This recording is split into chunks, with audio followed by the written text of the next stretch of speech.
अधर्मी दुर्योधन को स्वर्ग और द्रौपदी को नर्क मिला। दोस्तों ऐसा क्यों हुआ, इसके पीछे क्या राज है और हकीकत क्या थी, आइए दोस्तों वीडियो इसी पर आधारित है। आपको जानकारी अच्छी लगे तो वीडियो को शेयर करेंगे। दोस्तों जब यदुवंशों का विनाश हो गया तो पांडव बहुत दुखी हुए और सभी पांडव स्वर्ग के लिए युधिष्ठिर के साथ चल दिए।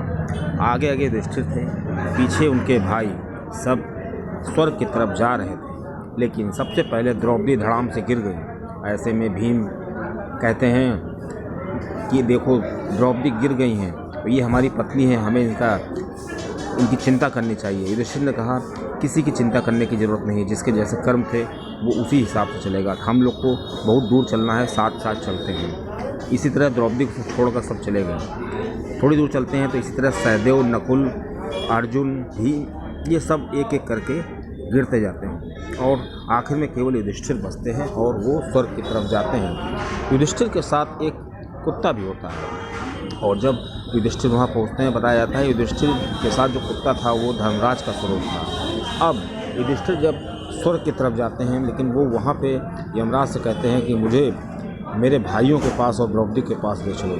तो वो लोग कहते हैं वो लोग तो नर्क में हैं।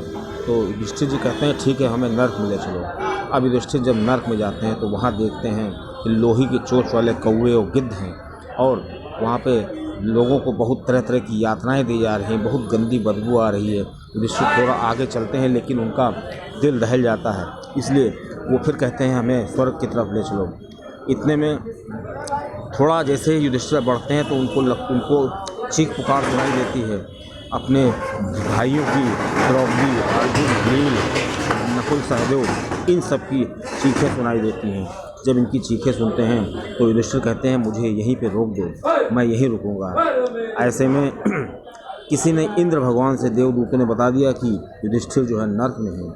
तब इंद्र भगवान वहाँ पे आते हैं और युधिष्ठिर को बताते हैं कि तुमने पूर्व जन्म में अश्वत्थामा मारा गया, झूठ बोला था, इसीलिए द्रोणाचार्य का वध हो गया था।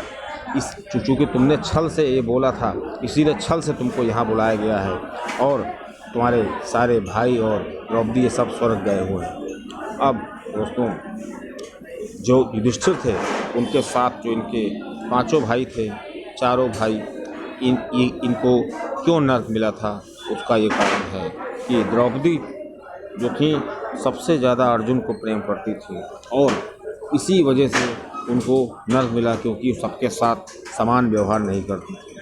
अब दोस्तों बारी आती है सहदेव की। बताया जाता है सहदेव को अपने बुद्धि पर बहुत घमंड था और किसी चीज़ पर घमंड होना एक अवगुण माना जाता है, इसलिए सहदेव को नर्क मिला। नकुल को इसलिए नर्क मिला क्योंकि वो बहुत ज़्यादा अपने आप को खूबसूरत और नौजवान समझते थे और अपने अंदर किसी भी तरह का जब घमंड होता है तो उसमें नर्क मिलना स्वाभाविक है। इसके बाद बारी आती है अर्जुन की। अर्जुन को नर्क इसलिए मिला कि अर्जुन को अपने बल पर बहुत घमंड हो गया था, धनुर्विद्या पर बहुत घमंड हो गया था। उनको लगता था कि वो अकेले ही पूरा युद्ध एक दिन में जीत लेंगे, लेकिन ऐसा कुछ नहीं था, इसलिए अर्जुन को नर्क मिला। अब बारी आती है भीम की। भीम को अपने बल पर बहुत घमंड था और भीम अपना सारा ध्यान अपने खाने पर केंद्रित रखते थे।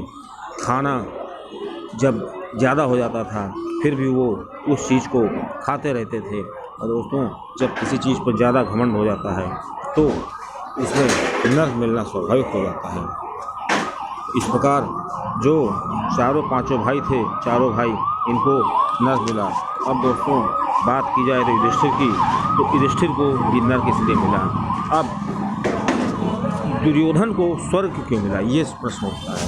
तो दोस्तों दुर्योधन को स्वर्ग इसलिए मिला कि दुर्योधन पहली बात तो इनकी शिक्षा दीक्षा को बहुत अच्छी नहीं हुई थी बचपन में ही, और वो जीवन भर एक लक्ष्य की तरफ केंद्रित रहा और उस लक्ष्य की तरफ केंद्रित होने के लिए उसने जो भी किया उसी वजह से किया। और अपने लक्ष्य की ओर केंद्रित रह करके अगर कोई अवगुण के कार्य करता है वो एक अच्छा सद्गुण माना जाता है।